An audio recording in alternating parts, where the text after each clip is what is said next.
नमस्कार, आप देख रहे हैं इंडिया वॉइस का खास प्रोग्राम आज का अखबार और मैं हूं आपके साथ योगेश पांडे। आज के अखबार में कौन सी खबरें लीड कर रही हैं वो आपको हम बताएंगे। दरअसल राज्यसभा सीटों को लेकर लगातार सभी राजनीतिक दल अपने अपने प्रत्याशियों के नामों का ऐलान कर रही हैं और इसी कड़ी में भारतीय जनता पार्टी ने भी अपने प्रत्याशियों का ऐलान कर दिए हैं। दरअसल भारतीय जनता पार्टी किन लोगों को राज्यसभा भेजने वाली है, इस पर लोगों की खास तौर पर नजर थी और नाम आने का बेसब्री से इंतजार भी कर रहे थे लोग। तो भाजपा ने 18 और कांग्रेस ने 10 नामों के ऐलान कर दिए हैं और भाजपा ने समीकरण बहुत ही बेहतर तरीके से साधे हैं। उत्तर प्रदेश का अगर जिक्र करें तो लक्ष्मीकांत वाजपेयी को लेकर बहुत सवाल उठा करते थे। अक्सर चर्चाओं में, डिबेट शोज में आप देखते रहे होंगे कि विपक्ष की तरफ से लक्ष्मीकांत वाजपेयी के प्रति इतनी सहानुभूति जताई जा रही थी कि मानो वो बीजेपी के नेता ना हो करके उन लोगों के नेता हों, इतनी ज्यादा। तो अब उन्हें भी राज्यसभा भारतीय जनता पार्टी भेज रही है। सबसे बड़ी बात यह है कि राज्यसभा चुनावों के लिए जो है भाजपा और जदयू और कांग्रेस ने रविवार को अपने उम्मीदवारों के नामों का ऐलान कर दिया है। यह हिंदुस्तान की लीड खबर है, फ्रंट पेज पर है। भाजपा ने सामाजिक समीकरणों को ध्यान में रखते हुए 18 नामों पर मुहर लगा दी है और इसके साथ ही पार्टी ने हर वर्ग से उम्मीदवारों को देने की कोशिश की है और इस बार 5 महिलाओं को भी टिकट दिया। देखिए, महिलाओं को लेकर के अक्सर चर्चा होती रहती है कि महिला सशक्तिकरण को लेकर के कि कौन सी पार्टी ध्यान देती है, तो भारतीय जनता पार्टी ने उस पर भी फोकस किया है।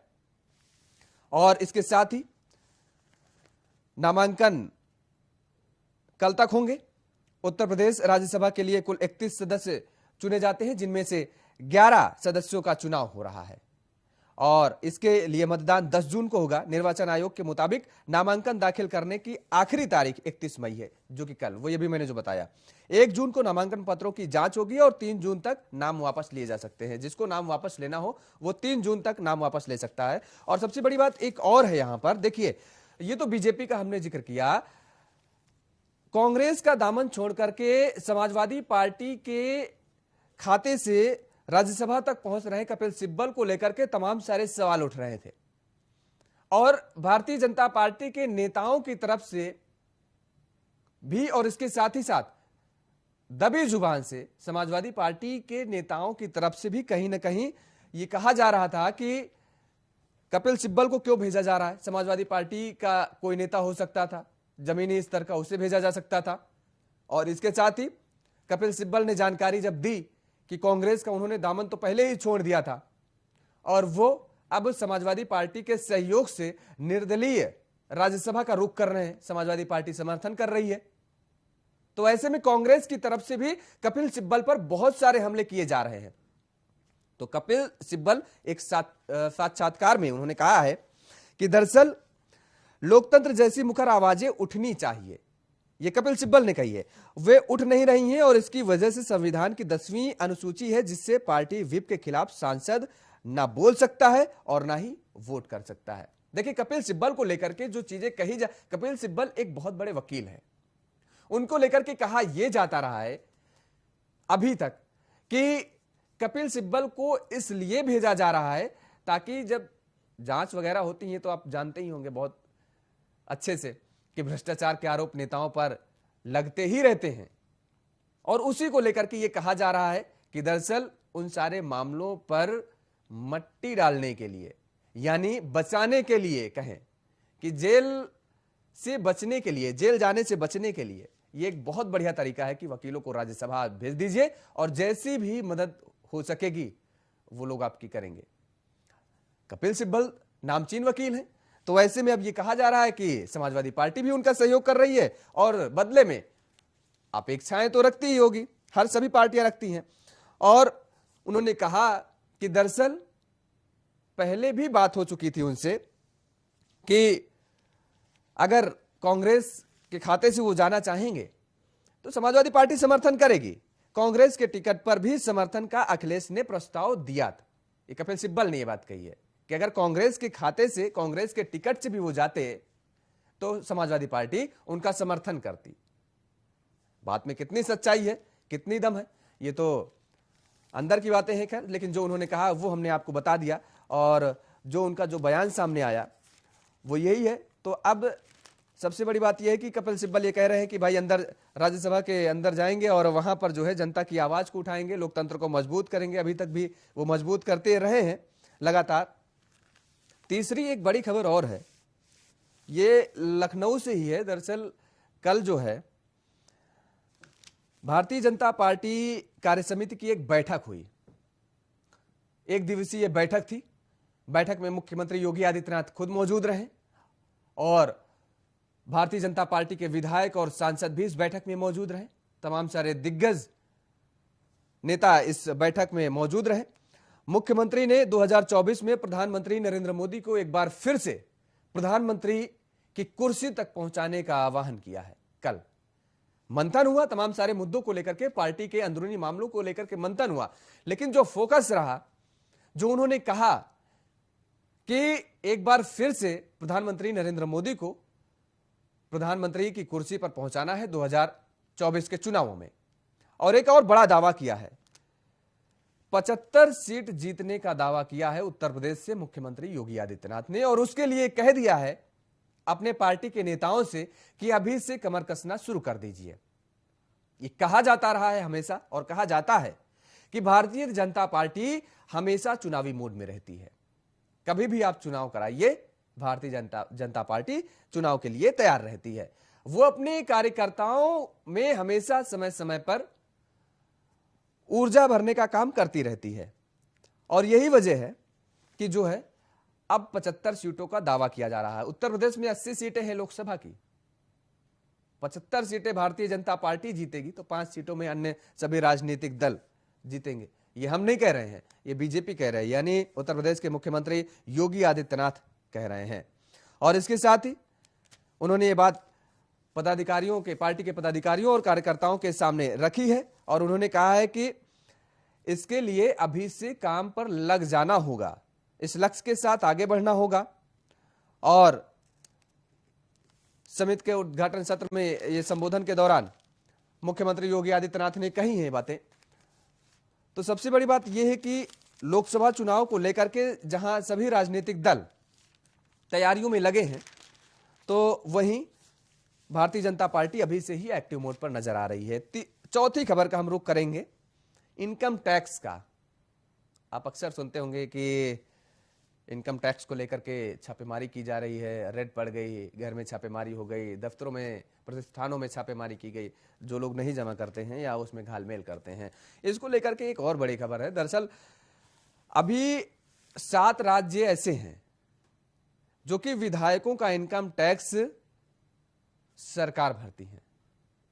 सरकार भरती है, इसका मतलब उन 7 राज्यों की जनता की जेब से वो पैसा जा रहा है। ये 7 राज्य, इनमें मध्य प्रदेश है, छत्तीसगढ़ है, हरियाणा है, झारखंड है, पंजाब है और इसके साथ ही आंध्र प्रदेश, तेलंगाना है। सोचिए कितनी बड़ी विडंबना है कि इन विधायकों का इनकम टैक्स अभी भी सरकार भरती है और ये पैसा किसका है? जनता की गाढ़ी कमाई, खून पसीने का ये पैसा है। मुख्यमंत्री, अगर मध्य प्रदेश का हम जिक्र करें तो मुख्यमंत्री व मंत्रियों का आयकर सरकार देती है। विधानसभा अध्यक्ष, उपाध्यक्ष व नेता प्रतिपक्ष का आयकर विधानसभा सचिवालय भरता है। विधायकों का मूल वेतन 30,000 रुपए है, यानी वे आयकर के दायरे में नहीं आते हैं, आयकर के दायरे में नहीं आते हैं, लेकिन जो भरा जाता है वो सरकार भरेगी। ये भी एक अपने आप में बड़ी बात है छत्तीसगढ़ का। और उसके बाद देखिए इन विधायकों को पेंशन भी मिलती है, अगर विधायक रहे या ना रहे। एक बार विधायक है तो एक बार मिलेगी, 2 बार विधायक है तो 2 पेंशन मिलेंगे, जितने मतलब ये 7 बार के विधायक 7 पेंशन। सोचिए, पंजाब एक अकेला ऐसा राज्य है जो कि अभी फिलहाल में आम आदमी पार्टी की सरकार ने इस पर रोक लगा दी है। पंजाब में आम आदमी पार्टी की सरकार ने कहा है कि एक ही पेंशन मिलेगी, आप विधायक 3 बार के हो चाहे 4 बार के हो। छत्तीसगढ़ में सभी विधायकों का इनकम टैक्स राज्य सरकार भरती है। राज्य गठन के समय यानी वर्ष 2000 से ही यह व्यवस्था लागू है और छत्तीसगढ़ में 90 विधायक हैं। इन सभी का जो टैक्स है वो राज्य सरकार भरती है। हरियाणा में मुख्यमंत्री, मंत्रियों, विधानसभा अध्यक्ष व उपाध्यक्ष और नेता प्रतिपक्ष के वेतन भत्तों पर इनकम टैक्स राज्य सरकार भरती है। विधायकों के सिर्फ भत्तों पर इनकम टैक्स सरकार भरती है। झारखंड का जिक्र करें तो 2015 से विधायकों के वेतन पर आयकर सरकार भर रही है और यहां 82 विधायक हैं और मासिक वेतन 60,000 है। इनके इनकम टैक्स पर सरकार सालाना करीब 5 करोड़ रुपए खर्च करती है। इस 5 करोड़ को जनता के विकास के लिए लगाए जा सकते हैं और मूलभूत सुविधाएं जनता तक पहुंचाई जा सकती हैं। जिन चीजों का हमेशा अक्सर रोना रहता है उससे हम निजात भी पा सकते हैं। पंजाब का जिक्र करें तो पंजाब का भी हमने जिक्र किया था, तो 117 विधायक हैं। इनके आयकर पर राज्य सरकार सालाना 11.08 करोड़ खर्च भरती है। 2018 से व्यवस्था बदलने की मांग उठ रही है और इस बार बजट सत्र में आप सरकार इस पर प्रस्ताव ला सकती है। देखिए, पंजाब सरकार ने अच्छी पहल की है। क्या कर रही है सरकार, वो पंजाब के लोग ज्यादा बेहतर तरीके से बता पाएंगे, लेकिन जो चीजें अच्छी हैं वो अच्छी कही जाएंगी और जो चीजें खराब हैं वो खराब कही जाएंगी। सरकार किसी की हो, राज्य कोई भी हो, देश के अंदर जो सिस्टम चलता है, सिस्टम के अंतर्गत सरकारों को चलना होगा। तो पंजाब सरकार की यह सराहनीय पहल है। हमने पहले भी बताया कि दरअसल जो विधायकों की पेंशन मिलती थी उस पर पंजाब सरकार ने अंकुश लगाया है और एक पेंशन का प्रावधान कर दिया है। और अब यह भी कहा जा रहा है कि जो विधायकों का इनकम टैक्स सरकार भरती है वो पंजाब सरकार अब इस पर सोच रही है। मांग काफी समय से, लंबे समय से चल रही है, लेकिन इस बार यह कहा जा रहा है कि विधानसभा में इसका प्रस्ताव लाया जा सकता है। आंध्र प्रदेश, तेलंगाना का अगर हम जिक्र करें तो ये दोनों राज्यों में सीएम, मंत्रियों, विधानसभा अध्यक्ष व उपाध्यक्ष का आयकर सरकार ही भरती है। सत्तारूढ़ दल जब विपक्ष में थे तो सरकारी खर्च कम करने के पक्षधर थे, सत्ता पाने के बाद मुद्दा नहीं उठाया। अक्सर होता है, ये केवल आंध्र प्रदेश और तेलंगाना का जिक्र नहीं कर रहे हैं हम, ये अक्सर हर राज्य में होता है और यहां तक कि देश में भी होता है कि जब जो दल विपक्ष में होता है, जिन चीजों की वो मांग करता है, विपक्ष में रहते हुए जो नेता सदन के बाहर धरना प्रदर्शन करते हैं, सदन के अंदर हंगामा काटते हैं, वही नेता जब सत्ता पक्ष में पहुंचते हैं, सत्ता की कुर्सी को संभालते हैं, तो उन सारे मुद्दों को भूल जाते हैं और वो सारे मुद्दे धरे के धरे रह जाते हैं। फिर जनता से उनसे कोई मतलब नहीं होता है। जब तक ये विपक्ष में होते हैं तब तक उनमें कमियां दिखती हैं, तब तक उनमें सुधार करने की बात करते हैं और हंगामा काटते हैं। लेकिन जब इनके हाथों में वो चीजें आ जाती हैं कि अब इन पर सुधार ये कर सकते हैं, खुद कर सकते हैं, ये इनके हाथ में इतना दम होता है, इतनी ताकत होती है, पावर होती है, जनता इसीलिए इन लोगों को चुन करके भेजती है सदन तक। लेकिन वही बात ढाक के 3 पात हो जाते हैं ये सारे मुद्दे और जनता फिर एक बार असहाय हो जाती है। कर भी कह सकती है, क्योंकि 5 साल बाद अब वो मौका आना है कि अगर सरकार को बदलना है, सत्ता को परिवर्तित करना है, तो 5 साल बाद वो ऐसा मौका आएगा, उसको लेकर के भी। तो ये सारी चीजें हैं कि जनता को भी समझना चाहिए और उसके बाद ही जो लोगों का चयन है या अपने यानी कहें सरकार का चयन है वो उस पर करना चाहिए। अच्छा, हरियाणा में भी हलचल, इस समय राजनीतिक हलचल बहुत तेज है। हरियाणा को लेकर के ये कहा जा रहा है दरअसल कि आम आदमी पार्टी वहां पर सक्रिय हो गई है और आने वाले चुनाव में बहुत ही दमखम के साथ चुनाव लड़ेगी। हरियाणा में कल दिल्ली के मुख्यमंत्री अरविंद केजरीवाल ने जनता को संबोधित किया और तमाम सारे भ्रष्टाचार के आरोप लगा डाले, तमाम सारे खट्टर सरकार पर, हरियाणा सरकार पर, और तमाम सारी दावे उन्होंने कहा कि दरअसल दिल्ली में उन्होंने क्या करके दिखाया है और अब वो पंजाब की सरकार कर रही है।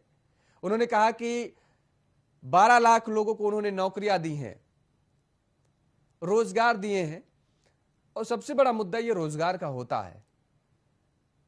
तो अब हरियाणा पर आम आदमी पार्टी की नजर है और इसको लेकर के कांग्रेस को मुझे लगता है सबसे ज्यादा चिंतित होना चाहिए, क्योंकि जहां जहां कांग्रेस का पतन होता गया है, ये देखा गया है, आम आदमी पार्टी वहीं पर अपनी सक्रियता। देखिए पंजाब का हालात क्या थे, पंजाब के हालात ऐसे थे, ये कहा जा रहा था कि कांग्रेस बहुत मजबूत है, मुख्यमंत्री को बदला गया और ये कहा गया कि नहीं, अब जो है पंजाब में एक बार फिर से कांग्रेस की सरकार रिपीट होगी। और आम आदमी पार्टी को लेकर के ये कहा जा रहा था कि चुनाव आते आते जब दहाई का आंकड़ा भी खत्म हो गया था, विधायकों की जो संख्या थी वो 10 से भी कम हो चुके थे लगभग, तो ये कहा जा रहा था कि नहीं, पंजाब में जो है आम आदमी पार्टी का सुपड़ा साफ है, वहां पर आम आदमी पार्टी सरकार नहीं बना सकती। लेकिन क्या किया, देखिए शानदार जीत हासिल की है। तो वही अब हरियाणा पर भी इसी को लेकर के आम आदमी पार्टी की नजर बनी हुई है। तो अब कहीं ना कहीं आम आदमी पार्टी को लेकर के भारतीय जनता पार्टी की भी कहीं ना कहीं माथे पर सिकन तो जरूर है, लेकिन कांग्रेस को बेहद चिंतित होना चाहिए और चिंतित भी हो रही है, क्योंकि उनके नेता टूट करके अन्य दलों का भी रुख कर रहे हैं। तो आज की जो मुख्य खबरें थी आज के अखबार में, वो हमने आपके साथ साझा की। और फिलहाल मुझे दीजिए इजाजत, नमस्कार।